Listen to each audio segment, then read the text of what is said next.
Então vamos lá dar continuidade à terceira parte. Eu vou gravar até essa parte aqui para não ficar tanta coisa para vocês ficarem perdidas, porque a próxima parte eu prefiro dar presencial para que vocês possam estar entendendo melhor. Então vamos lá, o nosso sistema nervoso central. O sistema nervoso central, ele é responsável por receber e processar informações. Ele é constituído de encéfalo e medula espinhal, protegidos por crânio e coluna vertebral, respectivamente. O encéfalo ele é formado pelo cérebro, cerebelo, o bulbo, elementos importantes na constituição nervosa do nosso organismo.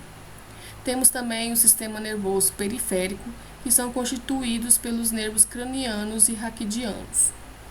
Então, como vocês podem ver, né, nosso sistema nervoso central é formado pelo cérebro,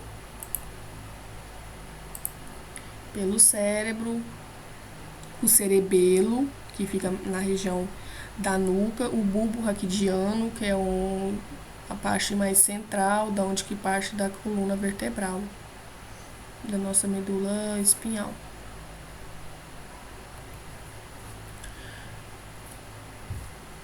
Essas estruturas são reforçadas por 3 lâminas conjuntivas denominadas meninges. São elas a dura mater, a aracnoide e a pia mater. O que são essas meninges, gente? Elas são estruturas, membranas que protegem o nosso cérebro de impactos, de algum tipo de acidente, porque elas são totalmente irrigadas, elas amortecem o nosso cérebro. E há entre elas, entre as duas últimas, a presença de um líquido, que é o líquor responsável pela nutrição do sistema nervoso central e pela minimização dos possíveis traumas causados por choques mecânicos. Então, como vocês podem ver aqui, a caixa craniana, né, que é o nosso crânio. Aí por baixo dela, a primeira que vem é a dura mater, que é a mais superior. A aracnoide, que fica no meio, né, entre a dura mater e a pia mater, que é a última de fora para dentro, mas de dentro para fora seria, no caso, a primeira. Então, entre aqui a dura mater e a aracnoide, que possui esse líquido, que irriga o nosso cérebro e protege também dos amortecimentos, dos traumas mecânicos. Por que precisamos de um sistema nervoso? O órgão mais importante de seu corpo é o cérebro. Ele controla tudo o que você faz, seus movimentos, os seus pensamentos e a sua memória. Muitas vezes ele não age diretamente, mas pode controlar pequenas quantidades de substâncias químicas do sangue, que por sua vez tem um forte efeito entre uma outra parte do corpo. É uma massa de tecido esbranquiçado, bastante mole ao tato, que ocupa cerca da metade do volume da cabeça. Ela fica posicionada no alto da cabeça, acima dos olhos e dos ouvidos, estendendo-se para trás para a parte inferior da cabeça, ou seja, partindo para a nuca. Por isso que o cérebro tem esse formato aqui, acima dos olhos, né, a parte de atrás das orelhas. Quase tão importante quanto o cérebro é o restante do sistema nervoso. A medula espinhal estende-se do cérebro para baixo ao longo da coluna. O cérebro e a medula espinhal formam o sistema nervoso central.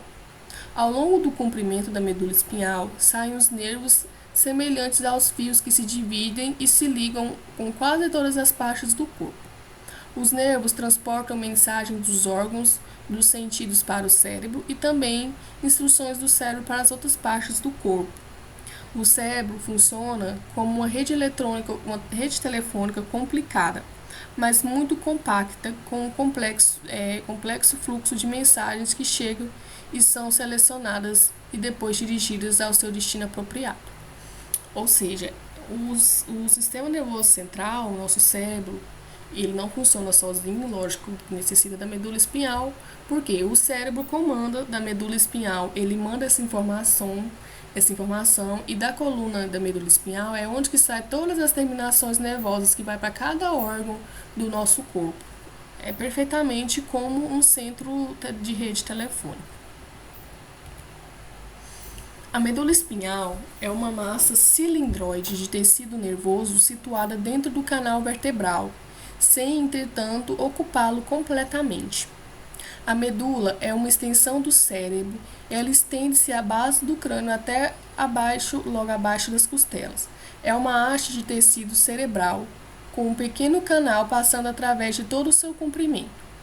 Toda a medula ela é coberta por membranas, tal como o cérebro, e é também banhada por dentro e por fora pelo mesmo líquido protetor do cérebro, ou seja, além do cérebro, a coluna vertebral também possui as membranas, né, a aracnoide, a dura mater e a pia mater, porque a medula é um órgão, um sistema totalmente irrigado e muito sensível, gente. Por isso que depende do trauma, a gente tem que ter muito cuidado, porque qualquer coisa pode levar à paralisação e nunca mais voltar aos movimentos. Como vocês podem ver aqui, a massa na parte interior da coluna, que é a medula espinhal. Esses são os nervos espinhais. A parte anterior, ou seja, essa aqui é a vértebra e o disco. Esse disco é aquela parte que vocês viram cartilaginosa entre uma vértebra e outra da coluna. E por dentro dela, vocês podem ver que passa a medula espinhal, como aqui, ó. Essas aqui são as vértebras e por entre ela passa a medula espinhal. Por aqui que passa é o tronco encefálico, aquele que vimos, tronco encefálico, bulbo, né, raquidiano, que manda as informações para todo o nosso organismo. Como as mensagens passam pelos neurônios? Um sinal carregado por um neurônio pode parecer com uma corrente elétrica sendo carregada através de um fio, mas na realidade é bem diferente. O sinal ele se move com uma velocidade entre 1,5 m e 90 metros por segundo, ou seja, é muito rápido, gente. Vocês podem perceber. Pode espetar uma agulhinha, ao mesmo tempo que você espetar, você vai sentir. Por quê? Por causa dos estímulos dos neurônios. Pelas sinapses. O que são as sinapses? A sinapse é um impulso que ele é transmitido de uma célula e a outra, através das sinapses. A sinapse é uma região de contato muito próximo entre a extremidade do axônio. O que é o axônio? Essa aqui é um neurônio. O axônio é essas pontinhas, esses filamentos que ficam na sua extremidade, que passam o impulso de um axônio para o outro até chegar às células sensitivas. Essas células podem ser tanto outros neurônios como células sensoriais, musculares e glandulares. Então, vocês podem ver aqui do sistema central do neurônio, ele vai mandar o impulso nervoso para esses axônios, que são esses filamentos nessas extremidades, que vai chegar lá nos órgãos sensoriais para poder passar os sentidos. Como vocês podem ver, o neurônio pré-sináptico, por onde que passa o estímulo, a fenda sináptica, que é essa fenda sináptica? É aqui por onde que ele vai mandar o estímulo para os seus receptores que estão nas células sensoriais, ou seja, que o neurônio pré-simpático é onde que ele vai mandar o estímulo e o neurônio pós-simpático as células sensoriais que estão presentes no nosso corpo, que possuem receptores nas suas extremidades, que elas vão onde que essas vesículas sinápticas que vão passar o comando para um órgão respectivo. Então é assim que funcionam os sentidos do nosso corpo humano. Mais um aqui para vocês entenderem. O sistema sensorial, as terminações sensitivas do sistema nervoso periférico são encontradas nos órgãos dos sentidos, que são a pele, os ouvidos, os olhos, a língua e as fossas nasais. Esses órgãos têm a capacidade de transformar os diversos estímulos do ambiente em impulsos nervosos. Estes são transmitidos ao sistema nervoso central, de onde partem as ordens que determinam as diferentes reações do organismo. Ou seja, na pele, quando tem um arranhão, quando corta, ou então nos ouvidos, quando você escuta um barulho estrondoso que você se assusta e manda estímulo. Às vezes você pode ficar trêmulo, os olhos pelo que você vê, a língua pelo paladar que você vai sentir e as fossas nasais pelos cheiros. Tudo isso, gente, causa estímulos sensoriais que vai mandar pelo comando, que vai mandar para o cérebro, que ele manda de volta esse estímulo e pelas sinapses que vai passar pelos receptores sensoriais que está presente em cada órgão de sentido presente no nosso corpo humano. Como vocês podem ver aqui de novo, ó, o neurônio que está lá na nossa medula. Ele vai receber o estímulo lá do cérebro.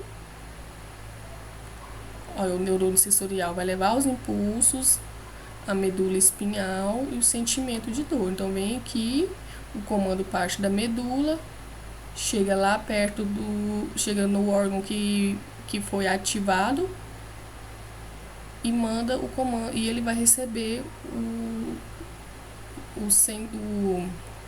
estímulo sensorial pelo receptor presente nele.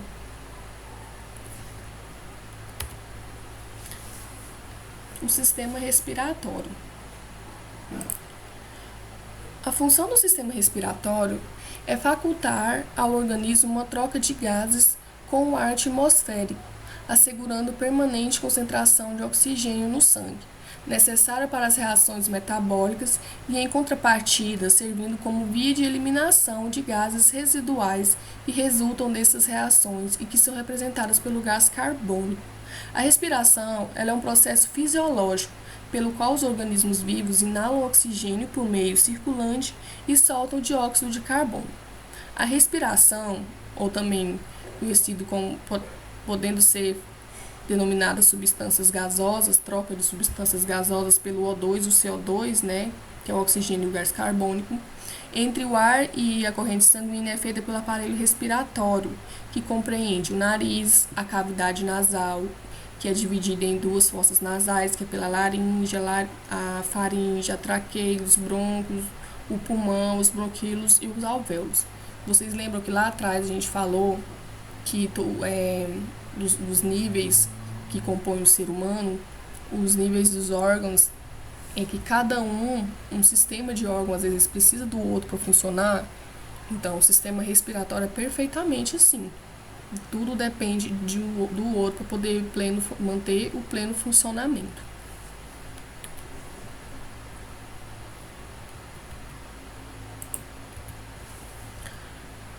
O ar que entra em nosso corpo por duas cavidades existentes no nariz são as cavidades nasais direita e esquerda. Elas são separadas completamente por uma estrutura chamada septo nasal, que comunicam-se com o exterior pelas aberturas denominadas narinas e com a faringe pelas coanas. Ou seja, essa divisão do nosso nariz se chama o septo nasal. As cavidades nasais são revestidas internamente pela mucosa nasal. Essa mucosa contém um conjunto de pelos junto às narinas e fabrica uma secreção viscosa chamada muco, que é o famoso catarro, né, gente? Os pelos e o muco atuam como filtros capazes de reter micro-organismos e partículas sólidas diversas que penetram no nosso nariz com o ar. Por isso devemos inspirar pelo nariz e não pela boca. O ar expirado pelo nariz chega aos pulmões mais limpo do que o ar expirado pela boca.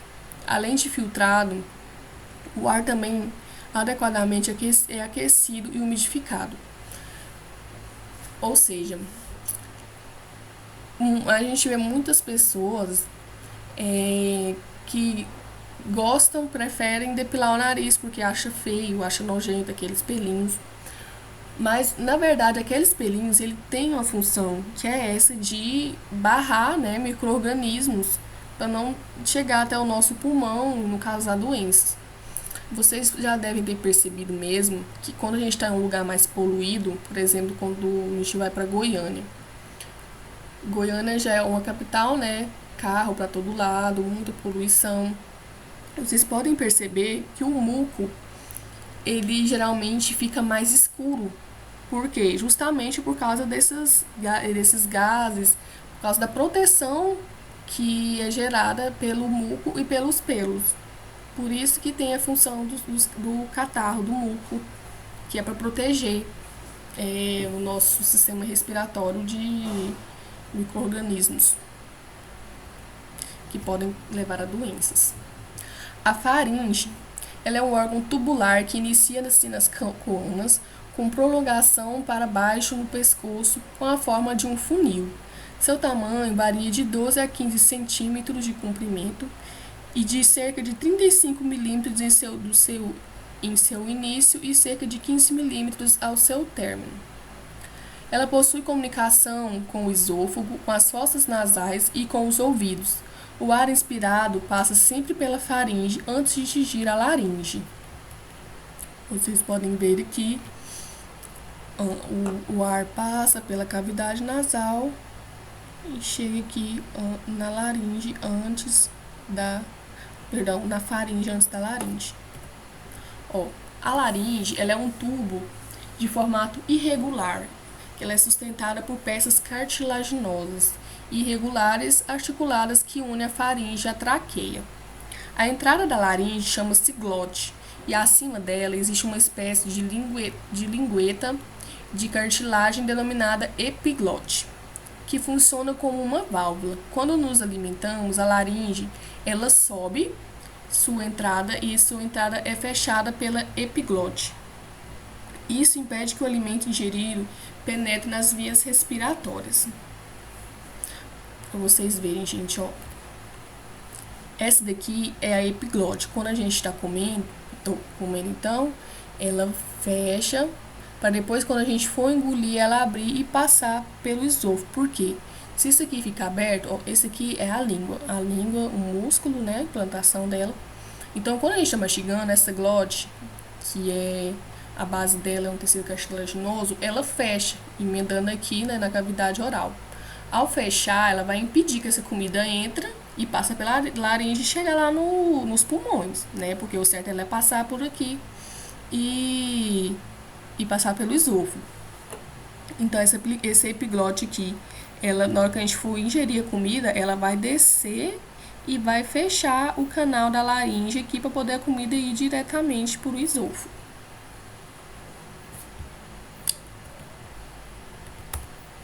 A traqueia. A traqueia ela é um tubo vertical cilíndrico, cartilaginoso e membranoso, localizado entre as laringe e os dois tubos curtos, os brônquios fortalecidos por anéis de cartilagem, que levam o ar inspirado até os pulmões. É um tubo de aproximadamente 1,5 cm de diâmetro por 10 a 12 centímetros de comprimento, cujas paredes são reforçadas por anéis cartilaginosos. Ela bifurca-se na região inferior, que é originando os brônquios que penetram nos pulmões. Então, vocês podem ver aqui a traqueia com anéis cartilaginosos. E quando chega aqui na base, ela se bifurca para os dois pulmões. E nas suas extremidades estão os brônquios e os alvéolos. Os pulmões, eles são órgãos humanos esponjosos com aproximadamente 25 centímetros de comprimento, sendo envolvidos por uma membrana serosa denominada a pleura. Nos pulmões, os brônquios ramificam-se profusamente, dando origem aos tubos cada vez mais finos, que são os bronquíolos. O conjunto altamente ramificado de bronquíolos é a árvore brônquica ou a árvore respiratória.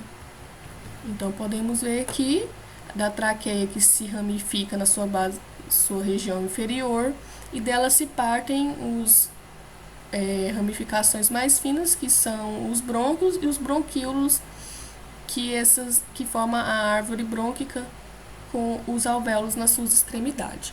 Cada bronquíolo termina em bolsas formadas por células epiteliais achatadas, recobertas por capilares sanguíneos denominados de alvéolos pulmonares. E vocês podem então ver aqui o nosso sistema respiratório. Da cavidade nasal, na narina, né? Passa pela cavidade nasal. Da cavidade nasal passamos pela faringe. a faringe comigo cavidade nasal e com a laringe, terminando na laringe. E entre elas tem a epiglote, né, que é para poder, quando estamos alimentando, evitar que a comida desça aqui e passe pelo buraco errado e vai para os pulmões, porque o certo. Então, quando comemos, vamos engolir, a epiglote, ela fecha a laringe, né, para passar pelo esôfago que fica por trás.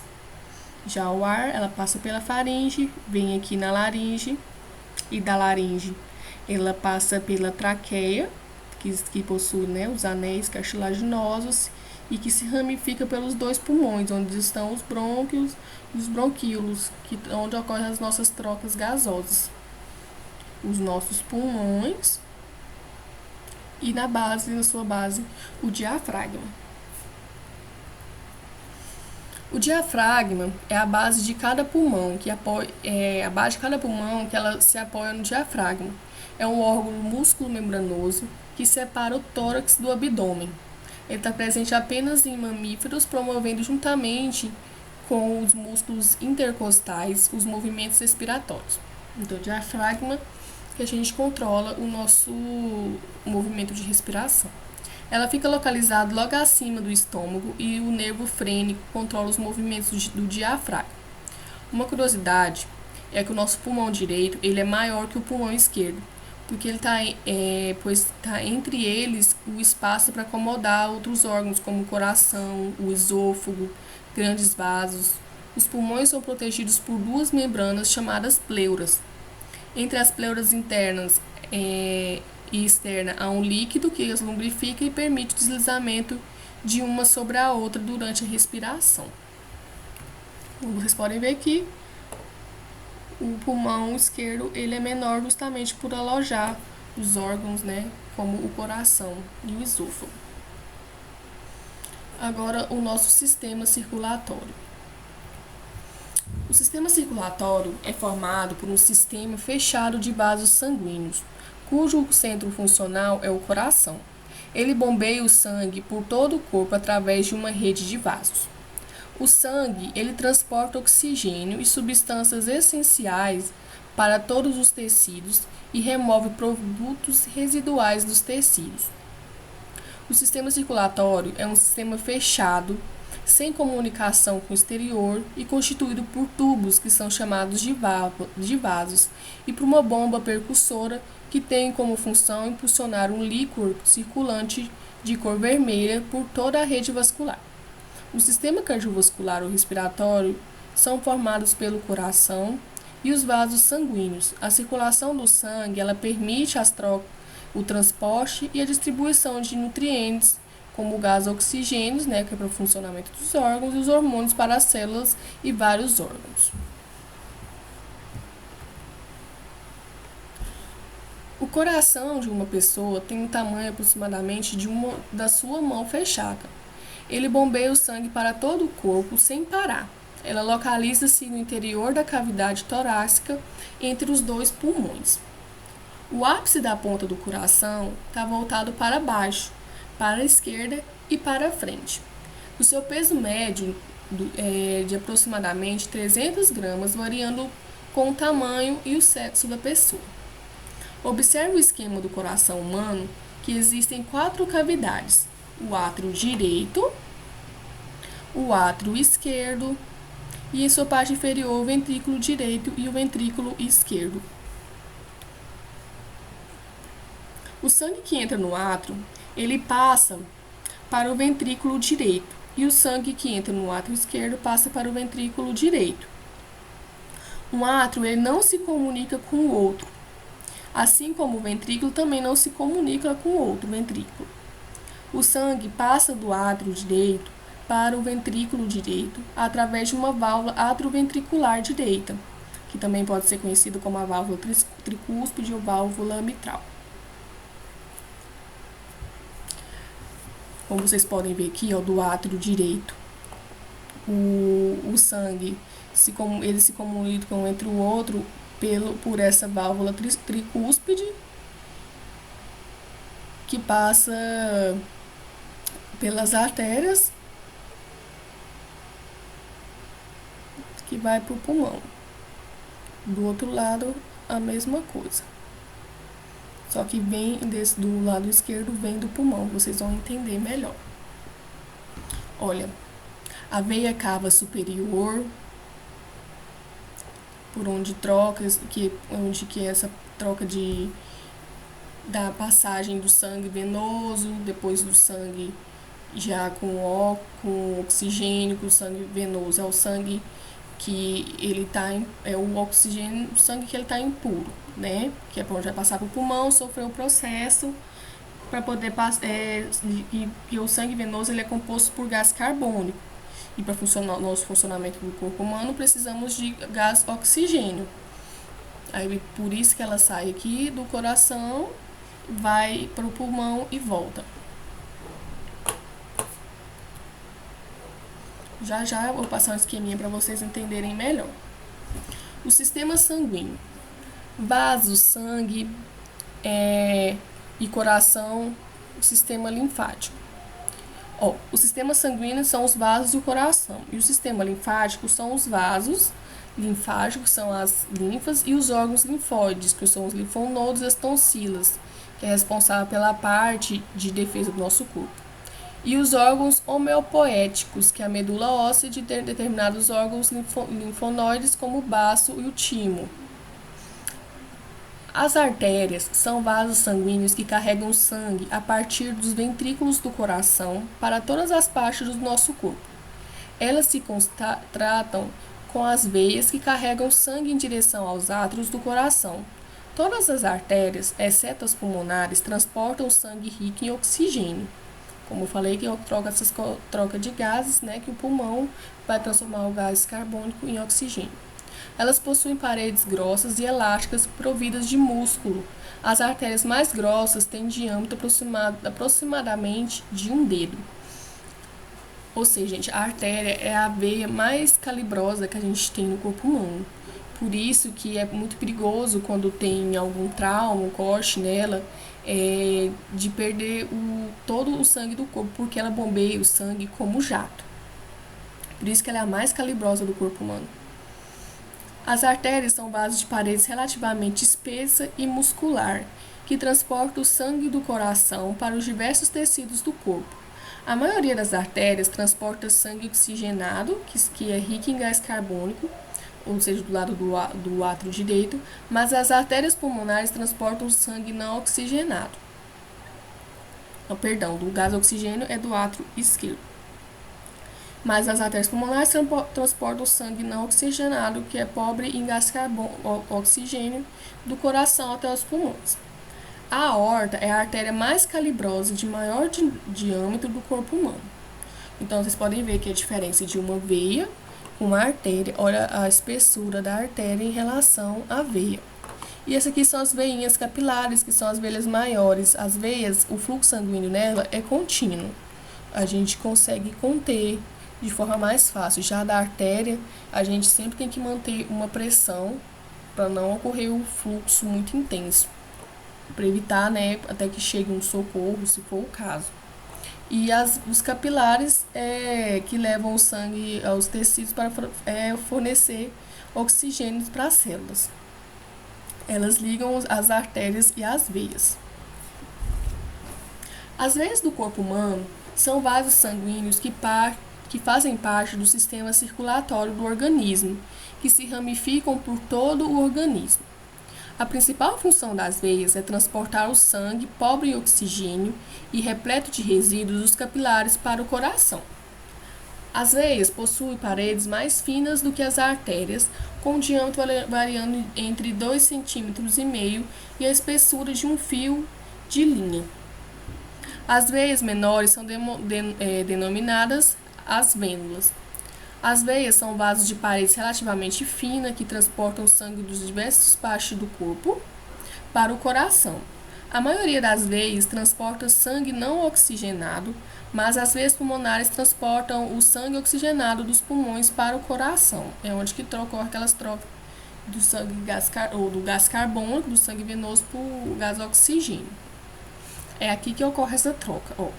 As veias cava superior e inferior são as mais calibrosas do corpo humano, que são essas veias aqui.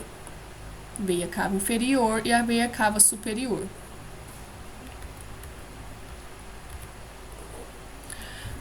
A pequena circulação, também chamada circulação pulmonar, ela compreende o trajeto do sangue desde o ventrículo direito até o átrio esquerdo. Nessa circulação, o sangue passa pelos pulmões, onde é oxigenado. A grande circulação, também chamada de circulação sistêmica, que é do corpo inteiro, compreende o trajeto do sangue desde o ventrículo esquerdo até o átrio direito. Nessa circulação, o sangue oxigenado fornece gás oxigênio nos diversos tecidos do corpo, além de trazer ao coração o sangue não oxigenado aos tecidos. Como vocês podem ver aqui, ó, do átrio direito, parte o sangue para o ventrículo direito, que é onde que está aquele sangue venoso cheio de gás carbônico. Então, esse sangue ele é bombeado, né, para a artéria pulmonar, onde do pulmão vai haver essa purificação que vai transformar o gás carbônico em oxigênio, que é o ideal para levar os nutrientes, transportar para o nosso corpo humano. Aí, o sangue com oxigênio ele volta para o coração, pela aorta, do átrio esquerdo para o ventrículo, que passa pelaquela... esqueci o nome, que é a válvula tricúspide, perdão. Aí o sangue com oxigênio, ele é bombeado por todo o corpo, e depois o sangue com gás carbônico volta para o coração, fazendo todo aquele processo. Vou passar para vocês agora um videozinho mostrando esse esquema que vocês vão entender melhor. A circulação pulmonar por pequena circulação. Após o sangue circular no corpo, o sangue volta para o coração através das veias cavas inferior e superior. A veia cava superior transporta o sangue vindo dos membros superiores e cabeça, e a inferior traz o sangue da parte inferior do corpo abaixo do diafragma. O sangue transportado pelas veias é chamado sangue venoso, que faz o sentido do corpo para o coração. O sangue venoso é pobre em oxigênio e rico em gás carbônico. O sangue entra no coração pelo átrio direito, então ocorre a diástole, que é o relaxamento das paredes do coração, ou o relaxamento ventricular. Com isso, a válvula tricúspide se abre e o sangue passa do átrio direito para o ventrículo direito.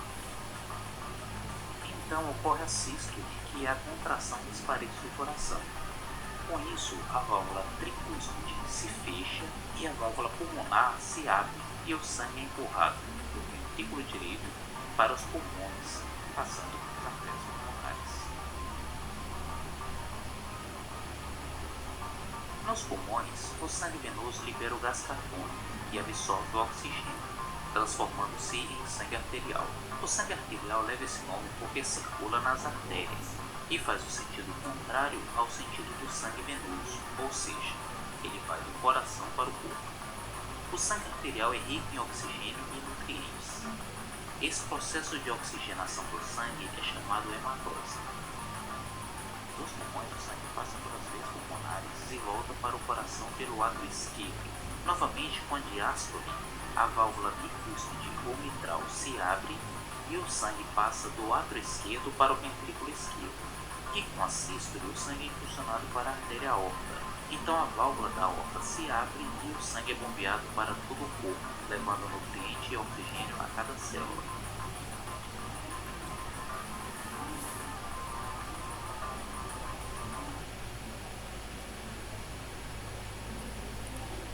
Viu aí, pessoal? Conseguiram entender? Qualquer dúvida, vocês podem estar procurando ou podem estar pesquisando mais para poder estar entendendo, tá bem? Mas como eu disse, essa parte é mais para vocês entenderem o nosso funcionamento do organismo, como que funciona o corpo como um todo. É mais uma anatomia básica mesmo. Bom, vamos falar agora do sistema digestivo. O sistema digestivo é o trato digestório e os órgãos anexos que constituem o sistema digestório. O trato digestório é um tubo oco que se estende da cavidade bucal ao ânus, sendo também chamado de canal alimentar ou trato gastrointestinal. As estruturas do estômago, do trato digestório incluem a boca, a faringe, o esôfago, o estômago, o intestino delgado, o intestino grosso, o reto e o ânus. Como a gente disse lá no início, é o conjunto de órgãos que necessitam de um outro para o pleno funcionamento do nosso corpo humano. Então, esse é todo o trato digestório, assim como o trato respiratório, que depende das cavidades nasais, da faringe, da laringe, da traqueia, dos brônquios e dos pulmões, e assim em diante. As células que só conseguem absorver nutrientes simples, e esse processo é chamado de simplificação, recebe o nome de digestão. O nosso corpo ele produz vários tipos de enzimas digestoras. Cada tipo de enzima é capaz de digerir somente determinada espécie de molécula presente nos alimentos. Assim, as amilases, a ação das enzimas que atuam somente sobre o amido. As proteases, que agem somente as proteínas, as lipases, sobre os lipídios e assim por diante. Há substâncias que nenhuma enzima humana é capaz de digerir. Uma delas é a celulose, que participa da formação da parede das células vegetais. Como a celulose é uma molécula grande demais para ser absorvida, não é digerida e ela é eliminada com as fezes. Um exemplo disso, pessoal, é o alface e o milho, principalmente o milho. Vocês muitas vezes já devem ter observado que o jeito que o milho entra, ele sai. Por quê? Porque o milho, ele possui celulose vegetal, já o nosso organismo ele não é capaz, não tem substância capaz de digerir esse tipo de célula, de alimento. O tubo digestor é composto pelos seguintes órgãos: a boca, a faringe, o esôfago, o estômago, o intestino delgado e o intestino grosso. A boca é a primeira estrutura do sistema digestor. Ela serve de comunicação do tubo digestor com o meio externo, e por ela é que entram e saem os alimentos. O céu da boca é também chamado de véu palatino ou palato duro, mas para o fundo está a úvula palatina, que é aquele sininho que a gente fala que fica lá no fundo do céu da boca. A boca, também referida como cavidade oral ou bucal, é formada pelas bochechas, a parte interna, que forma as paredes laterais da face, e são constituídas exatamente por pele, internamente por mucosa. O que é essa mucosa? É essa pele molhada, que está presente também na região íntima.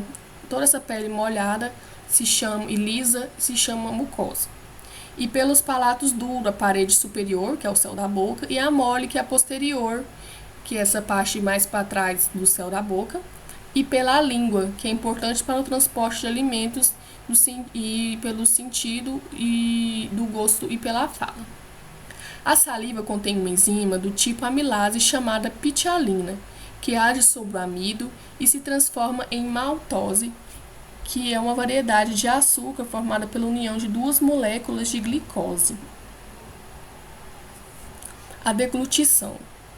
Após a mastigação e a salivação, forma-se o que chamamos de bolo alimentar, no qual ele é deglutido. Após o ato de engolir, o bolo alimentar passa pela faringe e chega no estômago. Lembra que tem a faringe, aí temos a epiglote, a glote que se fecha para tampar a laringe para poder passar para o esôfago. Esse bolo alimentar, gente, é a comida que nós mastigamos e para poder passar pelo esôfago e pelo estômago. A faringe, ela se comunica com a boca, com as cavidades nasais, com a laringe e com o esôfago. Quando o alimento chega à faringe, os músculos da sua parede se contraem e empurram o alimento para o esôfago. Na região entre a boca e a faringe se encontram as tonsilas, que são as amígdalas, as terríveis, que causam dor de garganta, que são órgãos de proteção do nosso sistema de defesa. E possuímos duas, que são a direita e a esquerda. São órgãos de defesa do corpo. Terríveis esses daí. Mas é para o nosso bem, O esôfago é um tubo fibromucoso que se estende entre a faringe e o estômago.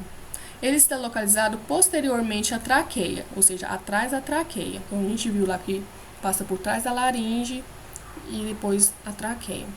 Começando na altura da 7ª vértebra cervical. A vértebra cervical é essa da região do pescoço. Temos as vértebras cervicais, né, região do pescoço, as vértebras torácicas e as lombares, que é mais na região inferior. Elas medem cerca de 25 centímetros de comprimento em sua parte superior e se comunica com a faringe. Em sua parte inferior, ela vai se comunicar com o estômago por meio de movimentos peristálticos. O esôfago ele vai empurrando o alimento para o estômago, ou seja, esses movimentos peristálticos são movimentos involuntários e já é programado, ou seja, as células do esôfago já é programado para poder realizar esses movimentos. Os movimentos peristálticos. A deglutição é o movimento voluntário, isto é, executamos conscientemente o ato de engolir. A partir daí, os movimentos peristálticos conduzem o bolo alimentar para o tubo digestor, e esses movimentos são involuntários, isto é, independem da nossa vontade, ou seja, está programado para acontecer. São contrações dos músculos situados no esôfago, no estômago e no intestino, onde são mais intensos. Além de empurrar o alimento ao longo do tubo digestor, eles promovem a mistura, como vocês podem ver aqui do lado. Esse aqui é o trato do esôfago, o bolo alimentar, e aqui, por onde ele passa, o esôfago vai se contraindo para a comida descer. Isso é tão natural, gente, que mesmo a gente virar de cabeça para baixo, vai acontecer, a comida vai chegar no estômago porque está programado de ocorrer o movimento peristáltico para poder fazer a comida chegar até o estômago.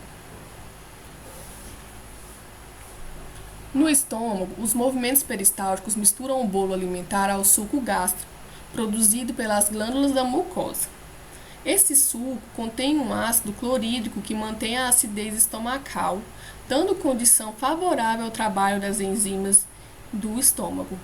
No intestino delgado, ocorre a maior parte da digestão dos nutrientes, bem como a absorção, ou seja, a assimilação das substâncias nutritivas. No duodeno, são lançadas as secreções do suco pancreático e do suco entérico ou intestinal, atuando sobre o quimo. Ou seja, gente, esses ácidos, quando a comida chega no estômago, ele que vai retirar, vai fazer o processo de retirada de nutrientes, o processo de formação das fezes, que eles retiram os nutrientes e o que sobra, ou seja, só a carcaça, é o que vira fezes, é o que não interessa para o nosso corpo humano, que a gente vai excretar.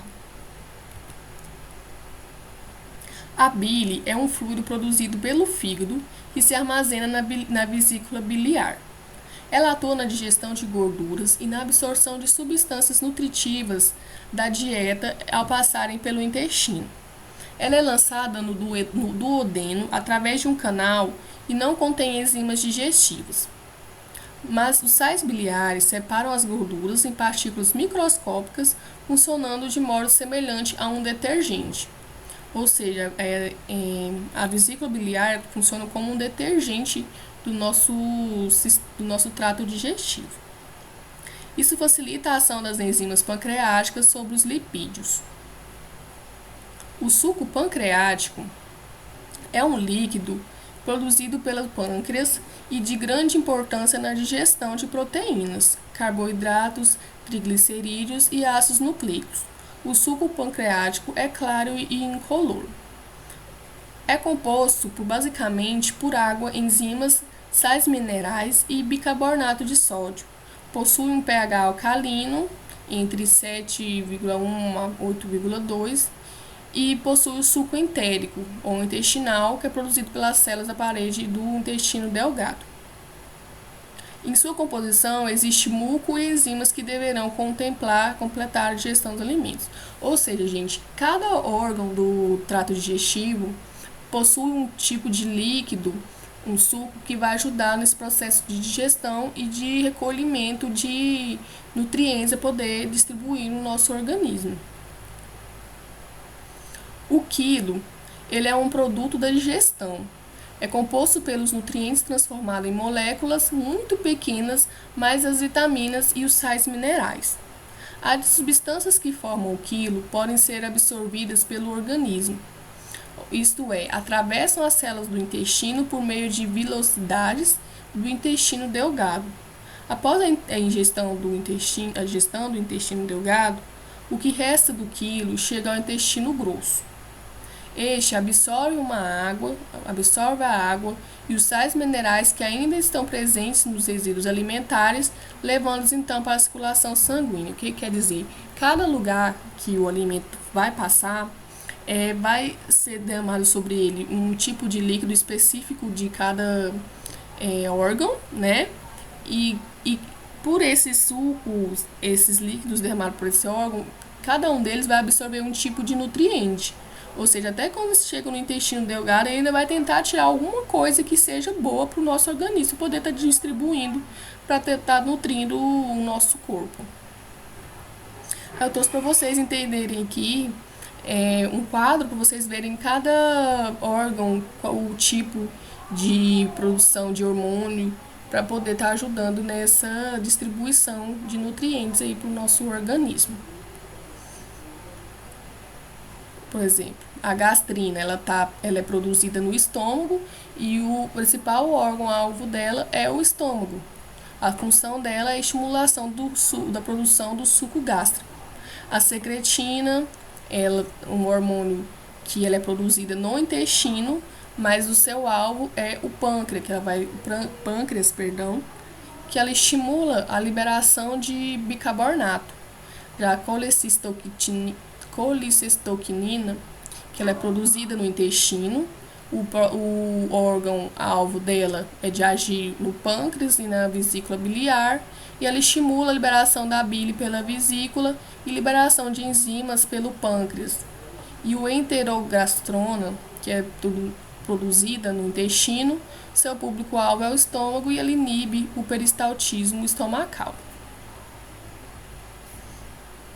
Então, só vou voltar para vocês verem aqui, né, como funciona o trato digestivo. Então, o alimento entra pela boca, fazemos o processo de mastigação, do processo de mastigação deglutimos, por onde a comida passa pelo esôfago.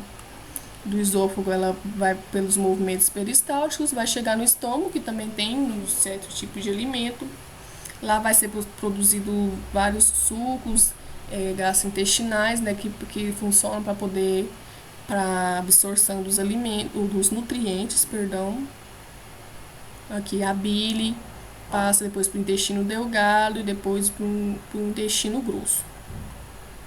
E daí vai por todo desses lugares vai ainda ocorrendo os movimentos peristálticos, que são involuntários, né, porque tem que passar de um órgão para o outro, até chegar ao ânus, que é defecar, para excretar esse resto de alimento. Então, meninas, eu vou finalizar essa aula aqui, tá?